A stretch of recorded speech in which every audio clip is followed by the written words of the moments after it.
So we've just talked about gap junctions and seen how they help two adjacent cells communicate with each other. Plants don't have gap junctions. They have a different type of structure called plasmodesmata. They are similar. They're very different in structure, but they perform similar functions. So let's talk about plasmodesmata.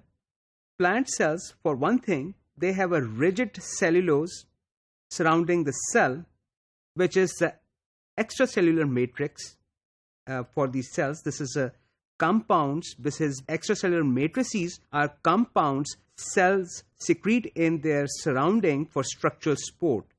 So plant cells, they do not need other types of junctions, anchoring junctions, for example. However, plants do need structures that would help them communicate with each other. Cell walls of plants, they firmly cement the adjacent cells. However, there is no need for anchoring junctions to hold the cells. Plasmodesmata are still required for cell-to-cell direct communication. Plasmodesmata directly connect two cytoplasms of adjacent cells. So let's look at structure a little bit. Plasma membranes of adjacent cells are continuous throughout each plasmodesmata. So what do I mean by that? So here you can see structure of plasmodesmata in a magnified form, in a more detail.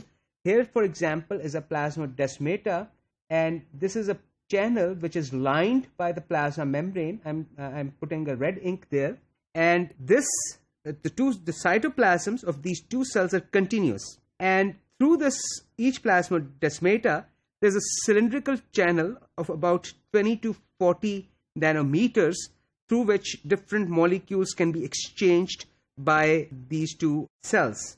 As you can see, there is a part of endoplasmic reticulum which is trapped in the plasmodesmata. This part right here, the ER that gets trapped in between the two cells, in the plasmodesmata between two cells, is called the desmotubule. Because of plasmodesmata, the plants can be considered, cells can be considered to that they have formed a syncytium. Syncytium is basically a mass of cytoplasm containing many nuclei enclosed by a single plasma membrane. There are other organisms that form syncytia also. We won't be talking about them, but I just wanted to explain what syncytium means. The plasmodesmata functional components are not fully understood. Their similar molecular weight, although functionally, as I've mentioned, they're similar to gap junctions, their molecular weight cutoff is very similar to the gap junctions. The transport is regulated just as it is in case of gap junctions. They also, like gap junctions, play a very important role in plant development. So here you can see a cross section. Here we have the cell wall, the material that is holding the cells together in a plant. Here's the plasma membrane. As I've mentioned, that the plasma membrane lines the channel which is formed by plasmodesmata. Here's a gap through which small ions and molecules can be exchanged. And here's a desmotubule that I talked about.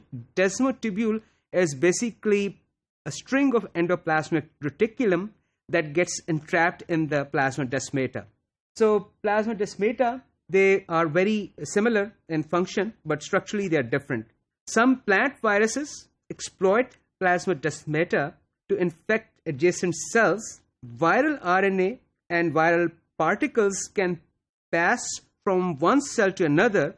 It is thought that some of the viral proteins can bind the components of plasmodesmata and increase very dramatically. They can increase the effective pore size. Effective pore size basically means the size through which different size molecules can get through the channel which is formed by the plasmodesmata. So we have seen basically that plasmodesmata perform similar functions that gap junctions perform in animal cells.